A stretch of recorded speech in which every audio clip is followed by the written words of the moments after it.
శ్రీపురంలో సోమనాథుడు, రామనాథం అనే ఇద్దరు రైతులు ఉండేవారు. ఇద్దరి పొలాలు పక్కపక్కనే ఉండేవి. ఇద్దరూ కలిసి మెలిసి ఉండేవారు. అయినా ఇద్దరి మనస్తత్వాలు, నమ్మకాలు కొంచెం భిన్నంగా ఉండేవి. సోమనాథునికి సోమరతనం జాస్తి, అన్నీ దేవుడు చూసుకుంటాడులే అనే నిశ్చింత. కానీ రామనాథం అలా కాదు, స్వయం కృషిని నమ్ముకునేవాడు. అయాచితంగా ఏదీ రాదని నమ్మేవాడు. రామనాథం అహర్నిశలు పొలం దగ్గరే ఉండటం చూసి సోమనాథం ఒకసారి, ఎప్పుడు చూసినా పొలంలోనే ఉంటావు, అక్కడ అంతగా పనేముంటుంది అని అడిగాడు. చేసేవాడికి చేసుకున్నంత పని ఉంటుంది. దగాలు చేయటం, దుగాలు చేయటం, కలుపు తీయటం, నీళ్లు పెట్టడం సకాలంలో చేయకపోతే పంట దిగుబడి తగ్గిపోతుంది చెప్పాడు రామనాథం. దానికి సోమనాథం నవ్వి, నారు పోసినవాడు నీరు పోయాడా అన్నాడు. పనిలోనే దేవుడు ఉంటాడు, కష్టంతోనే ఫలితం ఉంటుంది. నీ పొలానికి దేవుడు నీళ్లు పెట్టడు, నువ్వే పెట్టుకోవాలి అని చెప్పాడు రామనాథం. అయినా సోమనాథంలో మార్పు లేదు. ఎప్పటిలాగే ఈ సంవత్సరం కూడా సోమనాథం పంట దిగుబడి తగ్గిపోయింది.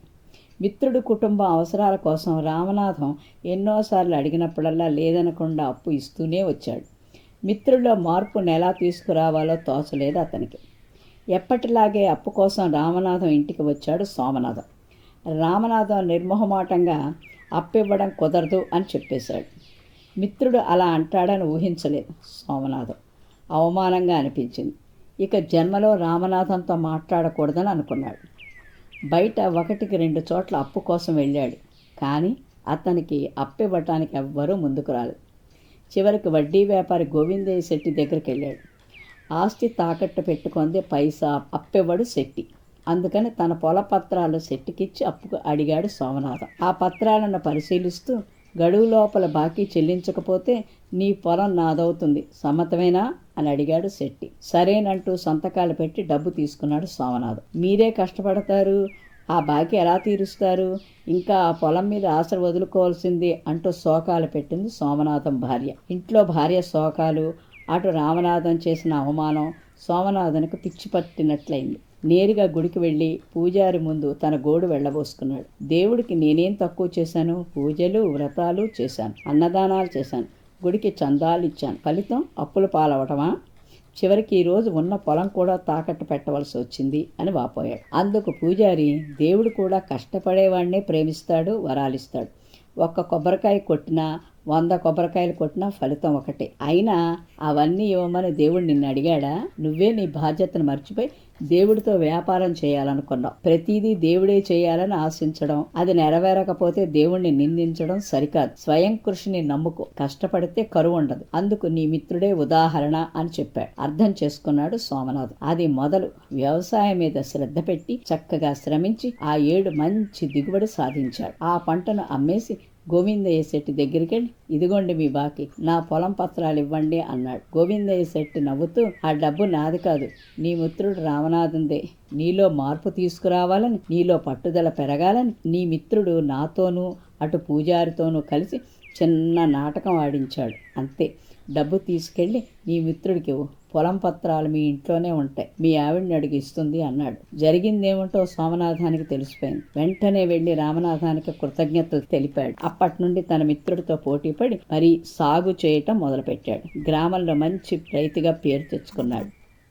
ఒకరోజు ఒక సింహం ఎండలో తిరిగి అలసిపోయి ఒక చెట్టు కింద సేద తీరింది. చిట్టెలుక ఒకటి చెట్టుపై నుంచి చూసుకోకుండా సింహం మీదకు దూకింది. అప్పుడు సింహం ఆ ఎలుకను కోపంగా చూసింది. ఆ ఎలుక భయపడి, అయ్యా, నేను అల్పప్రాణిని, అవివేకం వల్ల మీ మీదకు దూకాను, నన్ను కరుణించి ప్రాణభిక్ష పెట్టండి అంటూ ప్రాధేయపడింది. సింహం దయతో ఆ ఎలుకను చంపకుండా వదిలిపెట్టింది. దానికి ఎలుక ఎంతో సంతోషించి, మీరు చేసిన మేలు నేనెప్పటికీ మర్చిపోను అని తన బొరియలోకి వెళ్ళిపోయింది. కొన్ని రోజులు గడిచాయి. ఎప్పట్లా వనమంతా తిరుగుతున్న సింహం ఒక వేటగాడి పన్నిన వలలో చిక్కేసింది. ఆ వల నుండి బయటపడాలని ఎంతో ప్రయత్నించింది. కానీ బయటపడలేకపోయింది. ఇక ఈ రోజుతో నా జీవితం ముగిసిపోతోంది అనుకుని భయంకరంగా అరుస్తూ ఆ వల నుండి బయటపడటానికి శత విధాలా ప్రయత్నించసాగింది. దాని అరుపులు విన్న ఎలుక తన బొరియలో నుంచి బయటకు వచ్చి వలలో చిక్కుకున్న సింహాన్ని చూసింది. బాధపడకండి మహారాజా, మీరు చేసిన ఉపకారానికి ప్రత్యుపకారం చేసే అవకాశం నాకు కలిగింది అంటూ వలతాళ్లను తన వాడి అయిన పళ్లతో పటపటా కొరికేసింది. ప్రాణాపాయం నుండి బయటపడి సింహం ఎలుకకు కృతజ్ఞతలు తెలిపింది. మగధ రాజ్యానికి రాజు వీరసేనుడు. ఆయనకు రకరకాల కూజాలను సేకరించే అలవాటు ఉంది. దేశం నలుమూలల నుంచి వింతైన కూజాలను తెప్పించి ఓ పెద్ద భవనంలో భద్రపరిచేవాడు. వాటిని రోజు శుభ్రపరచడంతో పాటు కాపలా కోసం ఓ మనిషిని పెట్టాడు. రాజ్యంలో నీటి ఎద్దడి ఉందని మంత్రి చెప్పినా, బంతిపొట్లు శత్రు సైన్యాల బెడద ఎక్కువైందని సేనాని నెత్తి నోరు బాదుకున్నా రాజు అవేవి చెవికెక్కించుకునేవాడు కాదు. పరిపాలన మొత్తం గాలికి వదిలేసి నిత్యం కూజాల గురించి ఆలోచించేవాడు. వాటిపైన చిన్న గీత పడినా పనివాళ్లకు కఠిన శిక్ష విధించేవాడు. అలా చాలామంది పనివాళ్లు మారారు. ఒకసారి రాము అనే వ్యక్తి కూజాల కాపలాదారుగా చేరాడు. ఓ రోజు అతడు వాటిని శుభ్రం చేస్తూ ఉండగా కూజా ఒకటి కింద పడింది. అప్పుడే అటుగా వచ్చిన రాజు అది చూసి మండిపడి రామును కొరడాతో 100 దెబ్బలు కొట్టించాడు. దాంతో అక్కడ పనిలో చేరాలంటేనే జనం వణికేవారు. కొన్ని రోజులకు విజయుడు అక్కడ పనికి కుదిరాడు. ఒకరోజు అతడు, మహారాజా, మీ అభిరుచి చాలా బాగుంది. దీని గురించి ప్రజలు ఏమనుకుంటున్నారో మీరు ప్రత్యక్షంగా వింటే ఇంకా బాగుంటుంది కదా. ఈరోజు సాయంత్రం మారువేషాల్లో వెళ్ళి ఆ విషయం తెలుసుకుందాం అన్నాడు. దానికి సరేనన్నాడు రాజు. సూర్యాస్తమయం కాగానే ఇద్దరూ కలిసి మారువేషాల్లో రాజ్య పర్యటనకు బయలుదేరారు. ఒక ఊరిలోని రచ్చబండ వద్ద కూర్చున్న వాళ్లతో, అయ్యా, మన మహారాజు సేకరించే కూజాల గురించి మీ అభిప్రాయం ఏమిటి అని అడిగారు. ఆ విషయం గురించి మాట్లాడకు, అవి కూజాలు కాదు, జనాల ప్రాణాలతో ఆడుకునే సైతాన్లు. రాజుగారు వాటి మీద చూపే శ్రద్ధను పరిపాలన మీద పెడితే రాజ్యం బాగుపడుతుంది అంటూ ఒక్కొక్కరు ఒక్కొక్కలా మాట్లాడారు. ఆ మాటలు వినగానే రాజు ముఖం కళతప్పింది. మెల్లగా అక్కడి నుంచి ముందుకు నడిచారు. అలా వెళ్తుండగా రోడ్డు పక్కన పొలాలన్నీ బీళ్లు కనిపించాయి.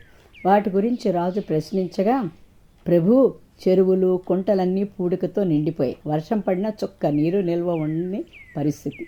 దాంతో పొలాలన్నీ ఇలా బీళ్లుగా మారాయి. తాగునీటికి కటకటే.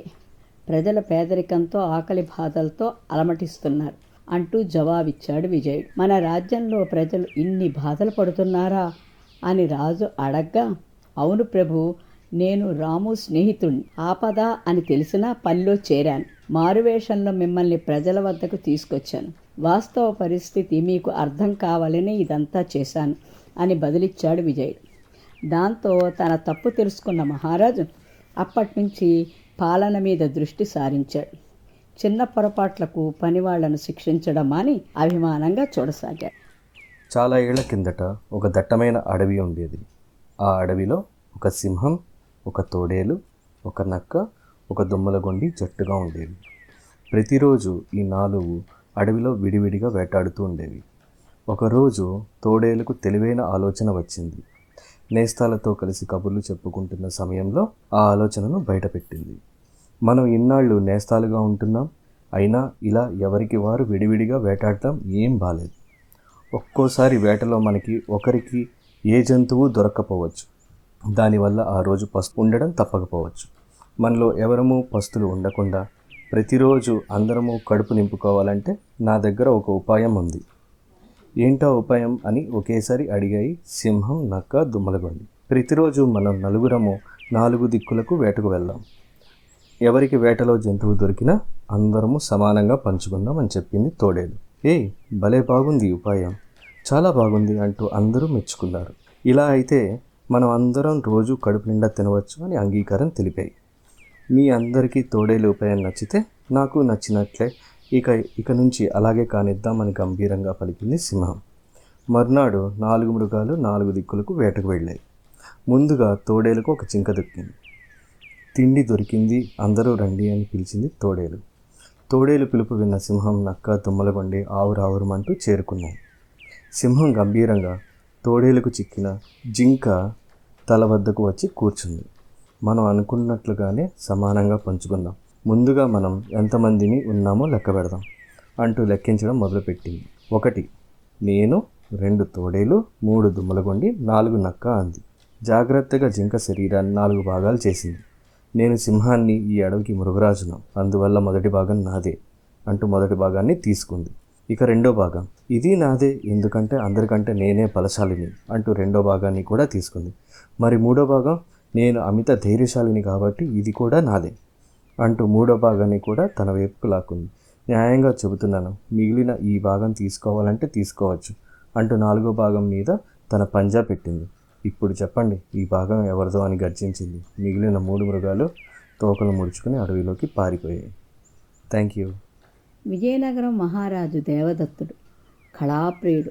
ప్రతిభావంతులైన కళాకారులను సముచిత రీతిలో ఆదరిస్తూ ఉండేవాడు. విజయనగరంలోని కళాకారులు తమ ప్రతిభను దేశ విదేశాల్లో చాటుకున్నారు. ఒకసారి పొరుగు రాజ్యమైన కళింగ దేశము నుంచి మదనమోహనుడు అనే చిత్రకారుడు మహారాజా దేవదత్తుడిని కలిశాడు. మదనమోహనుడు ప్రతిభావంతుడే కానీ గర్విష్టి. మహారాజా, చిత్రకళలో నన్ను మించిన వారు ఈ భూలోకంలోనే లేరంటే అతిశయోక్తి కాదు. నా చిత్రాలలో ఎంతో సహజత్వం ఉట్టిపడుతుంది. మీరు నా కాలికి గండపండేరను తొడిగితే బాగుంటుంది అని ఎంతో అహంకారంతో అన్నాడు మదనమోహనుడు. మహారాజు దేవదత్తుడు తన ఆగ్రహాన్ని అణుచుకొని, మీ తైలవర్ణ చిత్రాలను మా దేశపు చిత్రకారులందరూ ముక్త కంఠంతో ప్రశంసిస్తే అలాగే సత్కరిస్తాను అన్నాడు. మదనమోహనుడు అదే అహంభావపూరిత స్వరంతో, నా చిత్రాల్లో చిన్న లోపం ఎత్తి చూపి నా చేత అవుననిపించినా ఇక జీవితంలో కుంచి చేత పట్టను అన్నాడు. మదనమోహనుడి చిత్రకళా ప్రదర్శన ఏర్పాటైంది. చూసిన వారంతా అతని ప్రతిభను వేనోళ్ల కొనియాడారు. ఆ ప్రదర్శనలో అన్ని చిత్రాలలోకి ఓ యువతి ద్రాక్ష పళ్ళ గుత్తి చేత పట్టుకొని ఉన్న వర్ణ చిత్రం విశేషంగా ఆకట్టుకుంది. ఎక్కడి నుంచో కొన్ని పక్షులు వచ్చి ఆ ఫలాలు నిజమైనవిగా భ్రమించి ముక్కుతో పొడిచాయి. అది చూసిన వారంతా హర్షధ్వానాలు చేశారు. చూశారా మహారాజా, నా ప్రతిభకు ఇంతకన్నా నిదర్శనం ఇంకేం కావాలి అన్నాడు మదనమోహనుడు విజయగర్వంతో. అదే సమయంలో సభికుల్లో ఓ యువకుడు ముందుకొచ్చి, మన్నించండి ప్రభు, ఈ చిత్రకారుడి చిత్రంలో జీవకళ లేదు. సామాన్యంగా పక్షులు మనుషులను చూసి భయపడతాయి. ఆ ఫలాలు సహజమైనవిగా ఉన్నాయి తప్పితే వాటిని పట్టుకున్న యువతి ముఖంలో జీవం లేదు. అందుకే పక్షులు ధైర్యంగా ఆ చిత్రం దగ్గరకు రాగలిగాయి అన్నాడు. ఆ యువకుడి మాటల్లో వాస్తవాన్ని గ్రహించిన మదనమోహనుడు అహంకారమంతా దిగిపోగా సిగ్గుతో తలదించుకున్నాడు. ఒక చెరువు ఒడ్డున ఒక చింత చెట్టు ఉండేది. ఆ చెట్టు పైన కోతమ్మ, కోకిలమ్మ ఉండేవి. చెరువులో బాతు, తాబేలు, మొసలి, చేప ఉండేవి. ఉదయాన్నే కోకిలమ్మ కమ్మగా పాటలు పాడేది. కోతమ్మ అడవిలో జీవులకు వైద్యం చేసేది. కోకిల పాటను అడవి జీవులు పట్టించుకునేవి కావు. పైగా నల్లగా ఉందని దానికి విలువనిచ్చేవి కావు. ఒకసారి చెరువులోని నీరు కలుషితమైంది. దాంతో చెరువులోని జీవులన్నీ జబ్బుపడ్డాయి. కోతమ్మ ఆకుపసర మందును బాతు, తాబేలు, మొసలి, చేపలకు తినిపించింది. చెరువులో జీవులు జబ్బుపడటం గమనించి అది తెలుసుకున్న మృగరాజు సింహం మరుసటి రోజు ఉదయాన్నే తన పరివారంతో ఆ చెరువు దగ్గరకు చేరింది. దగ్గరుండి చెరువును శుభ్రం చేయించింది. చింత చెట్టు మీద కోకిలమ్మ పాటకు సింహం ముచ్చటపడింది. పసరుమందు నూరుతున్న కోతమ్మను చూసి జలచరాలు ఆరోగ్యం వాకప్ చేసింది. మృగరాజు, నేను బాతు, తాబేలు, మొసలి, చేపలకు ఒకే మంది ఇచ్చినా ఒక్క బాతు ఆరోగ్యం మాత్రమే కుదుటపడింది. మిగతా జీవులు ఇంకా అనారోగ్యంతోనే ఉన్నాయి అంది కోతమ్మ విచారంగా. పాటలు వినడం వల్ల మనసుకు ప్రశాంతత లభిస్తుంది, ఒత్తిడి తగ్గుతుంది, హృదయ స్పందన మెరుగుపడుతుంది, మనసు ఉల్లాసంగా ఉత్సాహంగా ఉండి వ్యాధుల నుండి త్వరగా కోలుకునేలా చేస్తుంది. నేను ఉదయం చెరువు దగ్గరకు వచ్చినప్పుడు కోకిలమ్మ పాటలను వింటూ పరవశించి తల ఆడిస్తున్న బాతును చూశాను అంది సింహం. అవును రాజా, బాతు ప్రతిరోజు ఉదయాన్నే కోకిలమ్మ పాటలు వినటానికి ఒడ్డుకు వస్తుంది అంది కోతమ్మ. నల్లగా ఉన్న కమ్మని పాటల వైద్యం చేస్తున్న కోకిలమ్మ గొప్పతనం గుర్తించింది కోతమ్మ. పసరమందు వాడుతూ కోకిలమ్మ పాటలు విని తాబేలు, మొసలి, చేప కూడా తిరిగి ఆరోగ్యాన్ని పొందాయి.